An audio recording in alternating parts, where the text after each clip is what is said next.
Buenos días, soy la doctora Lourdes del Rosso y hoy les voy a compartir sobre medicina del sueño, su desarrollo histórico y la importancia de la definición de la salud del sueño, sobre todo dentro de un contexto regional y global al mismo tiempo. Entonces, sin más demora, vamos a comenzar.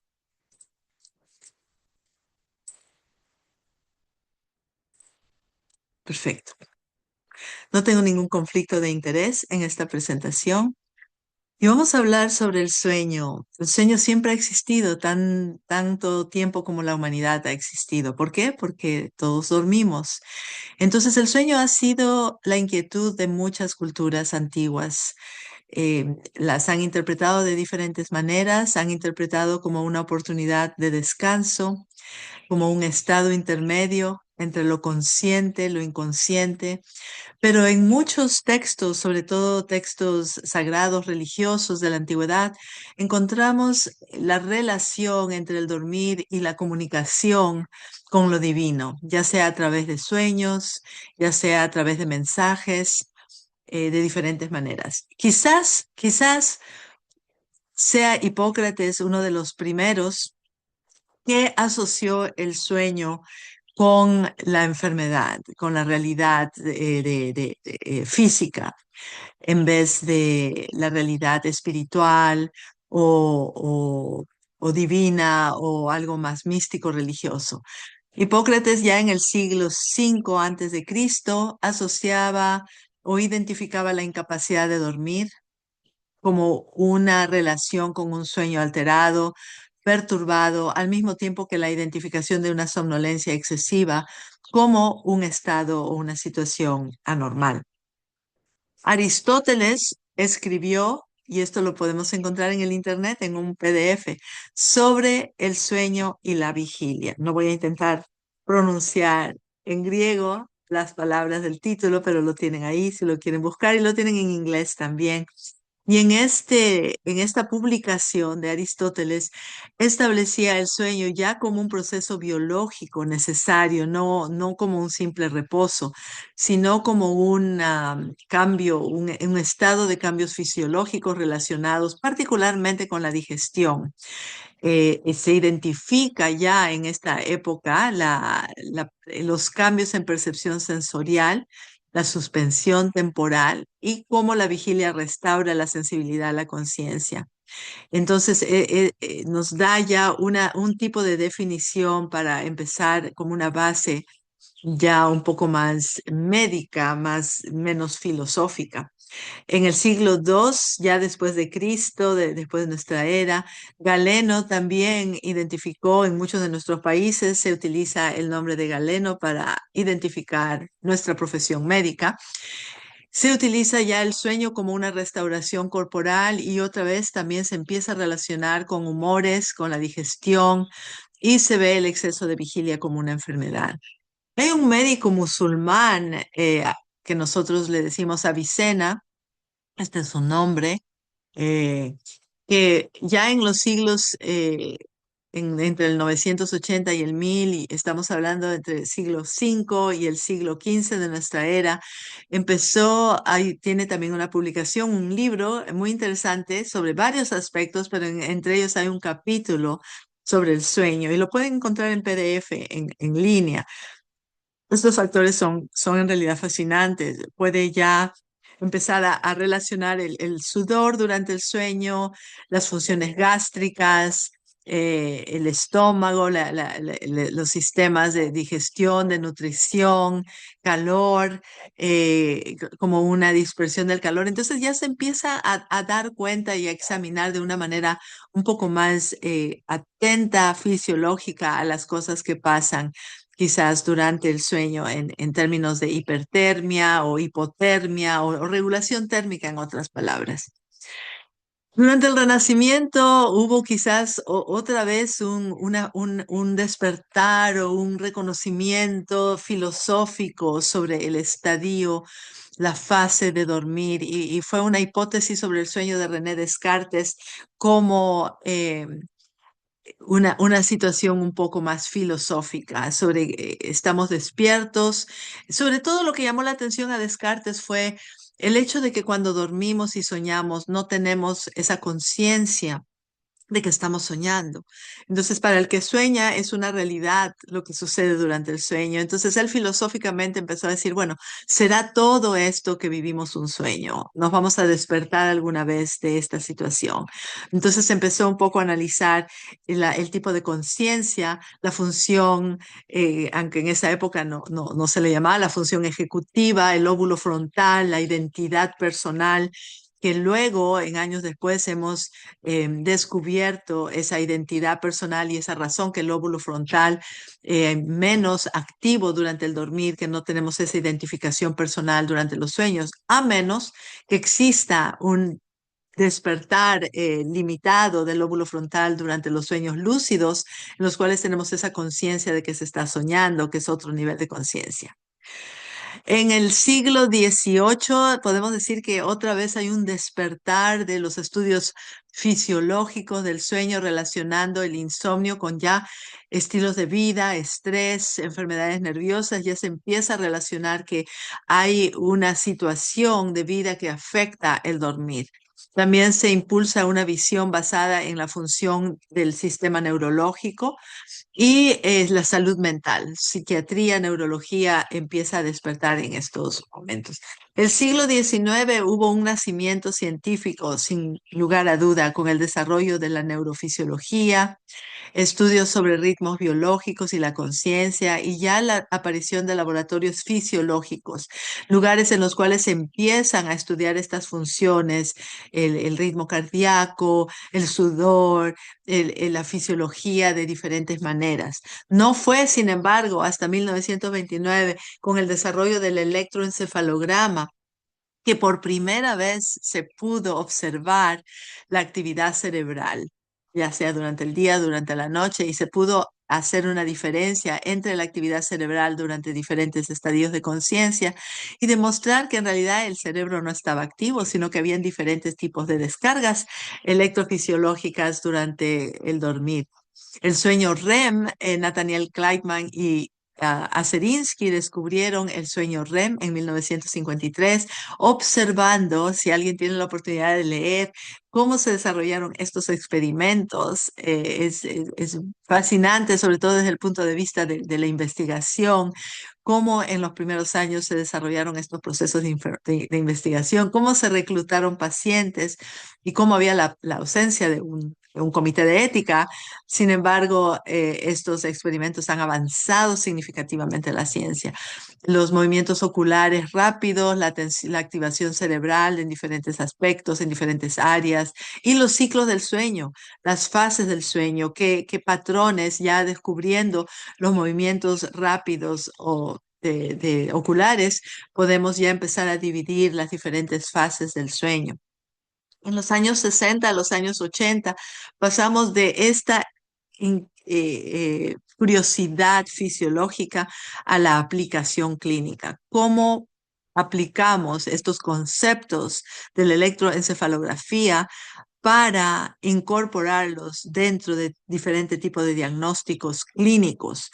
E incorporamos ya un estudio del sueño consolidando lo que se llama el polisomnograma, incorporando elementos del electroencefalograma, electrooculograma, electromiograma para caracterizar los movimientos oculares, los movimientos musculares, la actividad cerebral y otras variables fisiológicas como el electrocardiograma, la respiración, los movimientos.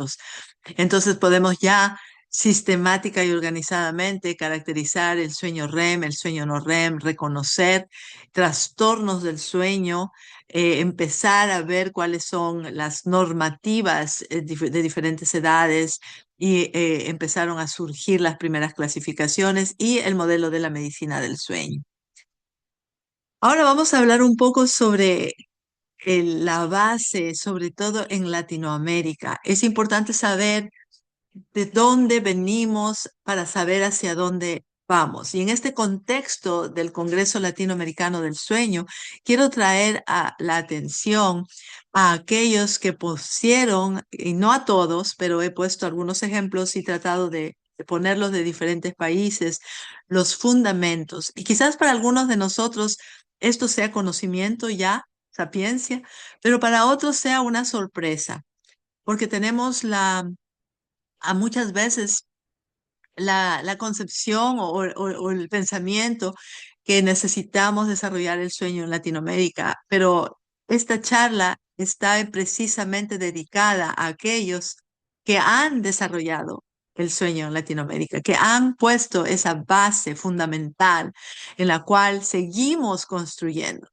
No quizás como pioneros, pero como colaboradores en esas bases que científicos han puesto desde décadas atrás. Y si vemos estas publicaciones, por ejemplo, vamos a ver en 1963, antes de que muchos de nosotros hayamos nacido, habían científicos estudiando los pathways de transmisión de neurotransmisores en el sueño y en el conocimiento emocional. Entonces, por ejemplo, este trabajo fue hecho en la Unidad de Investigación Cerebral en México, ¿no? La Secretaría de Salubridad y Asistencia en México. Este es un estudio sobre la estimulación con acetilcolina, la inducción del sueño en vías específicas del cerebro, en otras regiones colinérgicas y la promoción de la vigilia y la hiperactividad.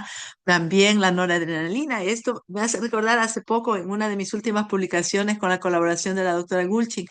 Hemos hablado una revisión sobre los pasajes simpáticos, los pasajes simpáticos, la dopamina, la noradrenalina y la influencia en los movimientos durante el sueño.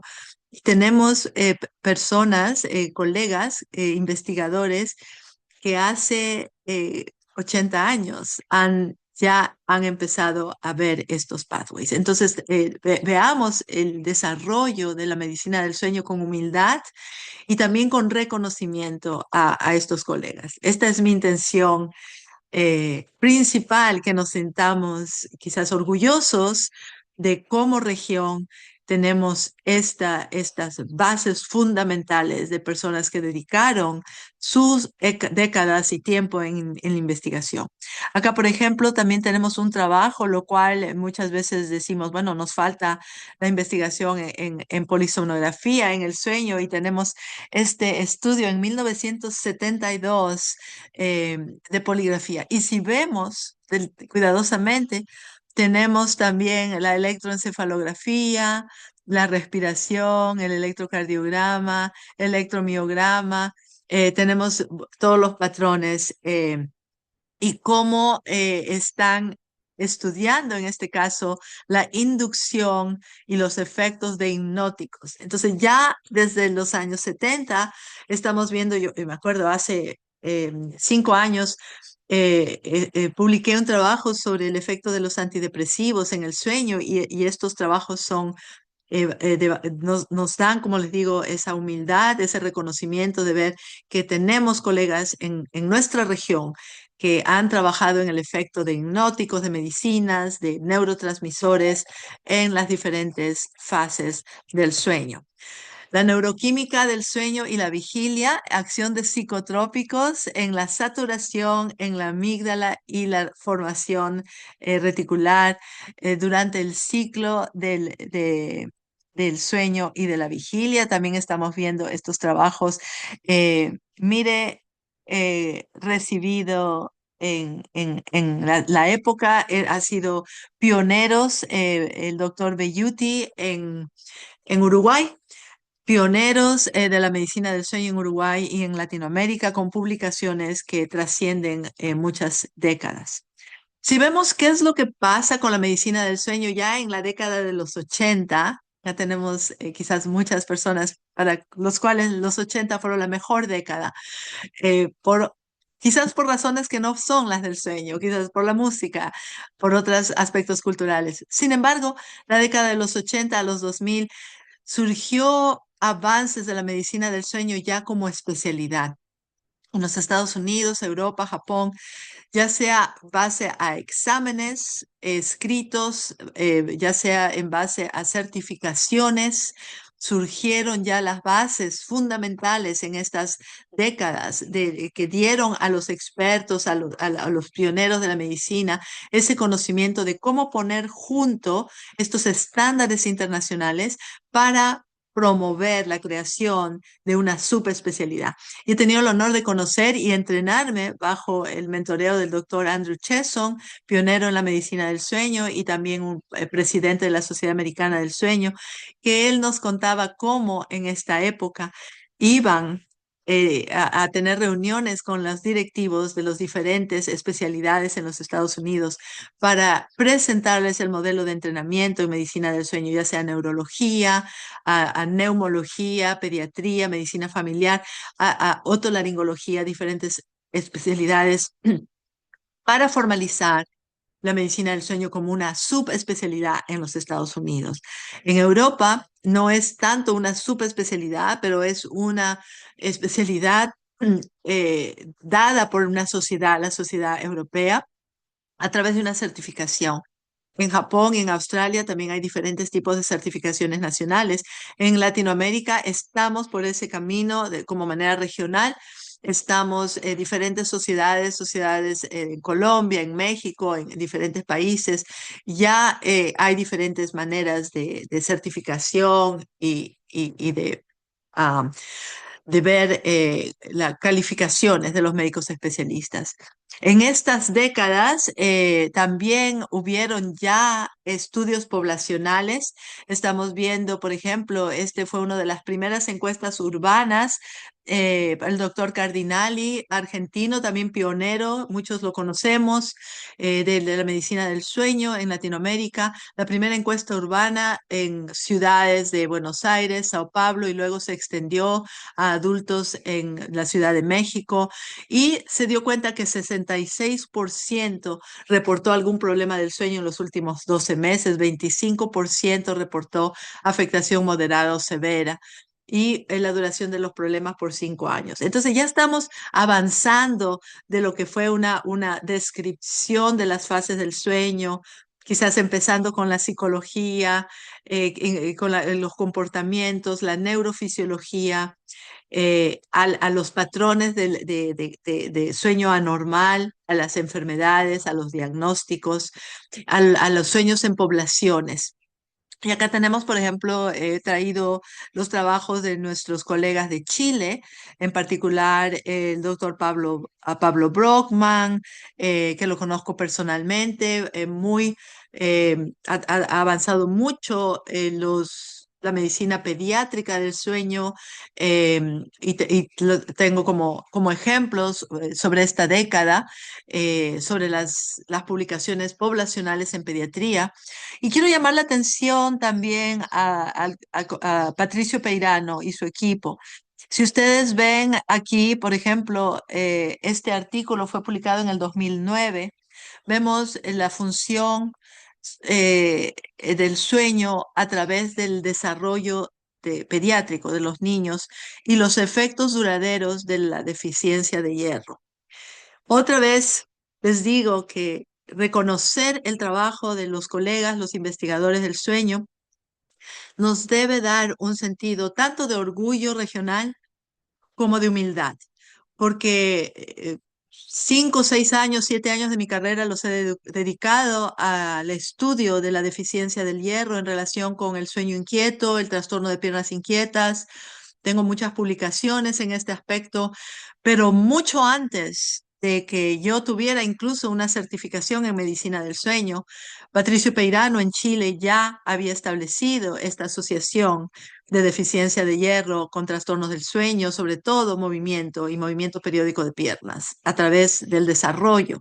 Él vio la deficiencia de hierro en anemia en el momento del nacimiento, en momentos tempranos, y siguió a esta población hasta la adolescencia, hasta la adultez, y vio que estas personas que ya no tenían deficiencia de hierro seguían teniendo movimientos de piernas y movimientos durante el sueño. Un trabajo fundamental, importantísimo.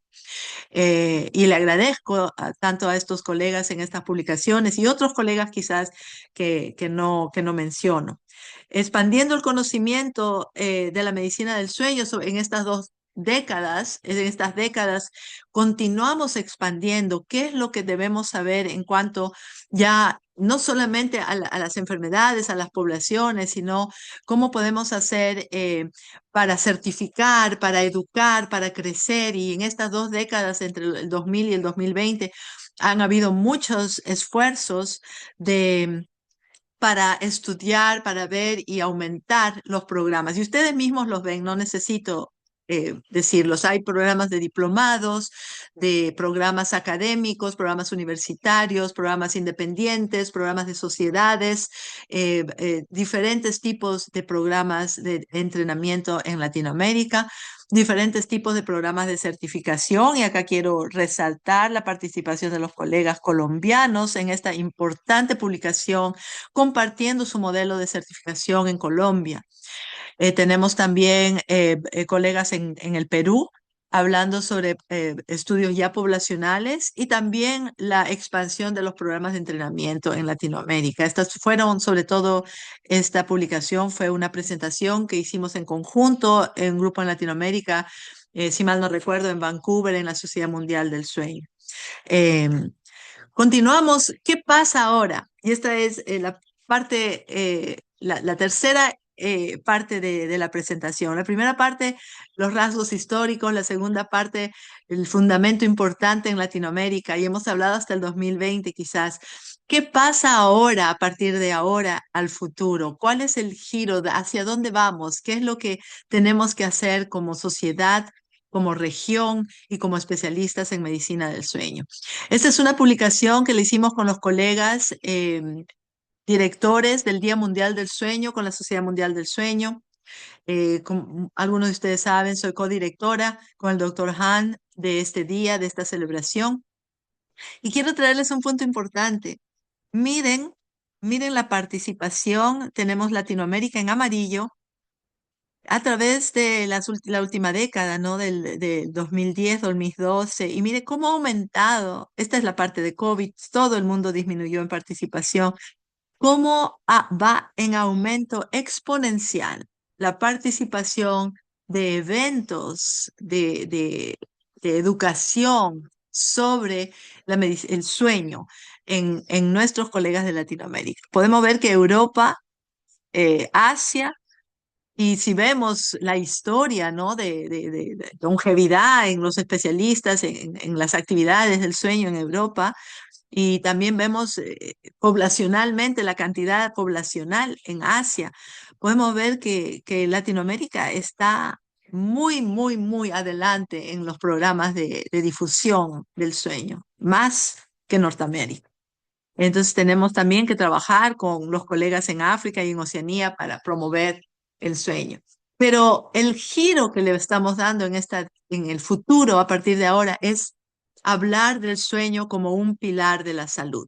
Hemos ya visto el sueño como un proceso fisiológico, ya lo comprendemos, ya sabemos lo que pasa cuando dormimos, ya no hay, bueno, seguimos avanzando con las nuevas tecnologías, pero tenemos esa base conceptual de qué sucede en los procesos fisiológicos del sueño.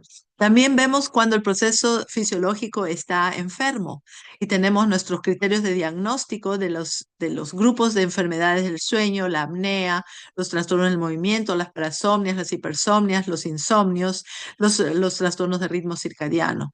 Pero esta década y el futuro vamos a movernos a la salud del sueño como un pilar, tanto como la nutrición y el ejercicio. La salud del sueño es un pilar con la dieta y el ejercicio, y esto es lo que tenemos que hablar y promover y ver a partir de ahora. Ya sí continuamos identificando los trastornos del sueño, pero ahora a nivel poblacional podemos hablar sobre qué es un sueño saludable, cómo promover la salud del sueño en nuestras poblaciones y evitar los trastornos del sueño. Entonces, el sueño ahora es un pilar de la salud al lado del ejercicio y la dieta. ¿Por qué es un pilar de la salud? Porque sabemos el impacto importante de dormir o de no dormir sobre las enfermedades crónicas, la salud mental. Tenemos ya pruebas, tenemos décadas de pruebas en Latinoamérica. Tenemos muchas publicaciones, mucha evidencia científica a nivel global, a nivel regional, de que dormir mal, dormir poco, dormir enfermo con una enfermedad del sueño afecta la salud mental, contribuye a las enfermedades crónicas, afecta el sistema cognitivo, la memoria, el conocimiento, la memoria, las actividades lingüísticas, cognitivas, afecta la función ejecutiva, afecta las decisiones que voy a tomar, afecta la emoción, afecta nuestro ambiente laboral, accidentes laborales, productividad, ascensos, mejoras. Entonces, el dormir y el sueño es un pilar de nuestra salud global y general. Sabemos que la mejora en un dormir bien en la salud del sueño mejora, como hemos dicho, la función cognitiva, el sistema inmune, el sistema cardiovascular, el metabolismo, la salud mental. Reduce el riesgo de las enfermedades cardiovasculares, diabetes tipo 2, obesidad, trastornos mentales, reduce la inflamación y otras enfermedades. Y hay factores que modifican nuestro sueño y esto es donde tenemos que concentrarnos porque vemos la regularidad, vemos el ambiente, la actividad física, la consumición de elementos que pueden afectar nuestro ritmo, reducir el uso de pantallas y luz y también la alimentación saludable. Entonces ya vemos la mejoría, el riesgo y los factores que afectan el sueño. Cuando ponemos todo junto, tenemos que venir y llegar a la definición de la salud del sueño. Esta es una publicación que me arriesgué a escribirla sola en uno de esos momentos en los cuales quise buscar cuáles son las perspectivas globales, qué nos dice África, qué nos dice Latinoamérica, qué nos dice Europa, qué nos dice cada población sobre la salud del sueño, cuál es la definición, qué disparidades existe y cuáles son las implicancias para las pólizas, para las políticas de salud, tanto globales como regionales. Entonces, me di cuenta en esta publicación, la cual está accesible a todos vía PubMed o la puedo compartir, me di cuenta que existen diferentes patrones de definición de la salud del sueño. Quizás históricamente el primer patrón, el más obvio, el inminente que existe, que estaba ya ahí con nosotros sobre nuestra información, es la duración. La duración significa dormir el tiempo suficiente para alcanzar un sueño saludable. Y está determinado que para adultos es 7 años, para niños cambia de acuerdo con la edad. Luego le añadimos la calidad del sueño. La calidad del sueño. Ya cuando empezamos a hablar de duración, no solamente vimos duración, sino vimos que podemos dormir 7 horas, pero si en esas 7 horas nos movemos mucho, como el sueño inquieto en niños, si los niños se mueven mucho durante esas 7 horas, si dan patadas, si se despiertan, si está interrumpido por diferentes cosas, entonces afecta la calidad. Y la calidad, una calidad pobre del sueño, interrumpida, afecta la salud del sueño. También nos dimos cuenta que este sueño tiene que estar alienado con nuestro ritmo circadiano. Perdón, el tiempo en el que dormimos, las horas de acostarnos y levantarnos, si no son regulares, van a afectar nuestro organismo de una u otra manera. Entonces, el horario y la regularidad y la alineación con el ritmo circadiano personal y de nuestro tiempo. Por ejemplo, no es lo mismo que yo acá que vivo en California vaya a dormir a las 10 de la noche y despierte a las 6 de la mañana. Como que si viajo a Japón y quiero seguir durmiendo a esta misma hora, a las 10 de la noche de Japón y a las 6 de la mañana. Tiene que haber, para una salud original del sueño, tiene que haber una alineación, no solamente con mi ritmo circadiano, sino también con el horario y el tiempo que está disponible para dormir. Cuando me despierto, tengo que tener una reparación suficiente como para mantenerme alerta, cumplir la función esencial del sueño, que es proveerme con alertamiento. Otro factor importante, haber una ausencia de trastornos de sueño, no haber conductas anómalas, ya no sea un trastorno de por sí, pero hablar, caminar, a una conducta anómala durante el sueño. Y finalmente muchas personas han incluido el elemento de la satisfacción para dormir, cómo la persona está satisfecha con su sueño, con su dormir, con su función durante el día. Entonces hay diferentes tipos, si leen la publicación, hay diferentes tipos de algoritmos que se han desarrollado. Hay el SATED, que es SATED, que es la satisfacción, la regularidad. Hay Are You Sated? Hay diferentes algoritmos, diferentes mnemónicas, diferentes definiciones que han sido dadas a través de las regiones y a través de las décadas. Ha evolucionado, como en resumen de esta diapositiva, un enfoque inicial de las primeras décadas que empezamos a estudiar el sueño sobre el tiempo total. Ampliamos el concepto en las siguientes décadas a la incorporación de la calidad y ahora en estas últimas décadas tenemos un enfoque, un constructo multidimensional de lo que significa la calidad del sueño. Como les había mencionado, la definición debe incluir el bienestar, la salud, la satisfacción personal, así mismo como la evaluación de la ausencia de enfermedad, de conductas anómalas, de alineación con el ritmo circadiano. El desafío latinoamericano, entonces, que les traigo en esta presentación es cuál va a ser la definición de la salud del sueño en Latinoamérica. Importación de un concepto y una definición extranjera o construcción.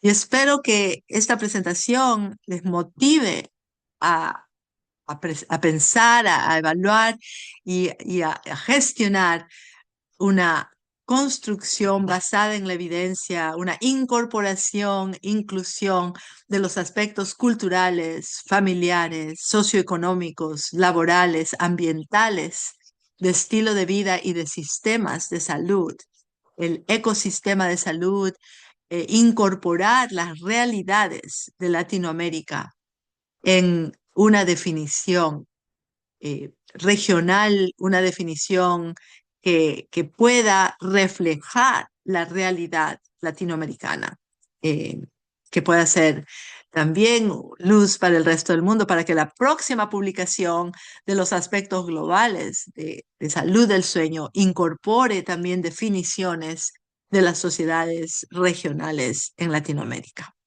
Los factores culturales deben incluir las normas y los valores sobre el sueño, culturalmente, aceptación social de los horarios, en algunos lugares es más tarde. Las prácticas deben incluir si hay prácticas de co-dormir, colecho, siestas, tradiciones, vida social. Tenemos aspectos multigeneracionales, las familias, las viviendas, el cuidado de las familias, tanto adultos mayores como de niños, la distribución y las dinámicas familiares. Los factores socioeconómicos, las viviendas, las inseguridades económicas, la educación, los ingresos, aspectos laborales, educativos. Factores ambientales es importante porque no es lo mismo vivir en una ciudad con mucho ruido, contaminación lumínica, urbanización, densidad poblacional, clima, temperatura, acceso a sistemas de calefacción y acceso a sistemas de aire acondicionado. Entonces, quizás tenemos que incorporar todos estos aspectos para estudiarlos, para formar las bases. Todavía tenemos regiones en Latinoamérica donde hay muchos extremos de clima y temperatura, en los Andes, falta de acceso quizás a calefacción en todas las viviendas, seguridad de entorno. Y esto no solamente es en Latinoamérica, he tenido la oportunidad de trabajar en ciudades en los Estados Unidos donde muchas de las familias no se sienten seguras al dormir. Hay temor por diferentes aspectos sociales o falta de seguridad. ¿Cuál es el estilo de vida y el comportamiento? ¿Qué tipo de alimentación? Em, Sabemos culturalmente, en muchas culturas se acostumbra tomar vino o estimulantes o café o té u otras bebidas, otro tipo de bebidas. ¿Qué tipo de actividad física existe? Todavía existen personas que fuman en nuestra sociedad, a pesar de todos los efectos adversos o las medidas del alcohol. Salud física y mental, enfermedades crónicas, síntomas físicos, acceso a los servicios de salud y al sistema de salud. Tenemos la capacitación profesional, la cobertura y el costo de los accesos a sistemas de salud. Hay necesidad de que trabajemos más en la equidad diagnóstica y terapéutica en nuestra región. Y después de evaluar todos estos aspectos, ponerlos en la balanza y ver no negativo y positivo, sino desafío y oportunidad. Eso es lo que tenemos que ver en Latinoamérica. ¿Cuáles son los desafíos que encontramos en nuestra región? Tenemos quizás una formación heterogénea, una certificación heterogénea, quizás no hay programas formales, muchos, quizás hay regiones sin programas formales o países. Tenemos todavía concentraciones urbanas, tenemos acceso desigual a los sistemas de estudios de sueño, tenemos quizás costos que son inalcanzables, que tenemos que lidiar, tenemos que como sociedades médicas buscar profesionales que puedan brindar en salud pública, gubernamental, hospitales de salud, acceso a estos sistemas para nuestros pacientes. También identificar las diferencias entre los países latinoamericanos. Estos desafíos quizás limiten el acceso a especialistas o a programas de sueño. Sin embargo, también nos dan una oportunidad para avanzar la colaboración entre países y entre sociedades, para impulsar y promover el desarrollo y acelerar el crecimiento de la medicina del sueño. Necesitamos estar unidos, crecer unidos, apoyar las sociedades nacionales, apoyar nuestros congresos regionales, participar como voluntario en comités de los congresos regionales de nuestras sociedades, ayudar a la expansión educativa con programas educativos a bajo costo o a no costo, dependiendo de las regiones, proveer estos accesos a los programas de salud y, y muy, muy importante, fomentar el liderazgo emergente. No debe existir países en los cuales por décadas exista no medicina o una medicina. Debemos promover el liderazgo regional, independiente, y a los colegas que surgen en estas regiones debemos brindarles plataformas como esta para difusión, presentación. Es muy importante la inclusión de colegas como lo que hace ALATS en el Congreso Latinoamericano, la inclusión de colegas de todos los países latinoamericanos para darles una plataforma de liderazgo, de presentación en sus propios países, como las personas que van a llevar y van a promover la medicina del sueño en sus países y a nivel latinoamericano. Les aliento a fomentar la unión, la colaboración, la participación y la formación de líderes, para que exista una medicina del sueño que surge y que avanza, necesitamos promover líderes en todas las regiones latinoamericanas.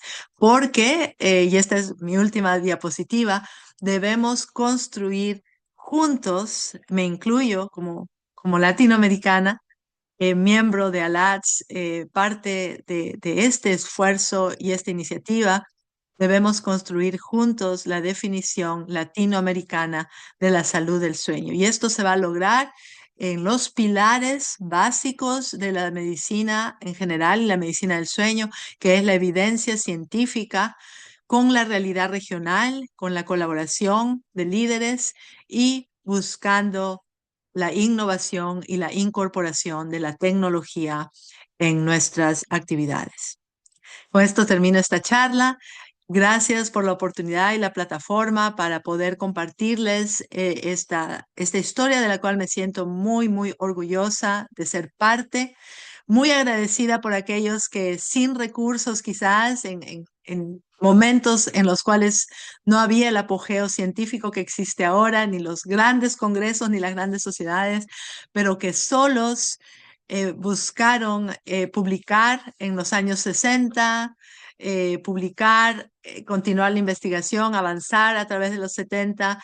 Quiero felicitar, sentirme orgullosa, darles un abrazo a todos estos colegas pioneros de la medicina del sueño que han formado el camino que estamos ahora, en el cual estamos caminando. Gracias, felicitaciones. Y quiero también mirar adelante y animar a todos aquellos que están empezando su carrera en medicina del sueño o que están pensando y contemplando la idea de que sí esta especialidad es o no la especialidad para ustedes. Les digo, de escogerla, no se van a arrepentir. Gracias por la plataforma. Un saludo cordial a todos. Espero verlos pronto.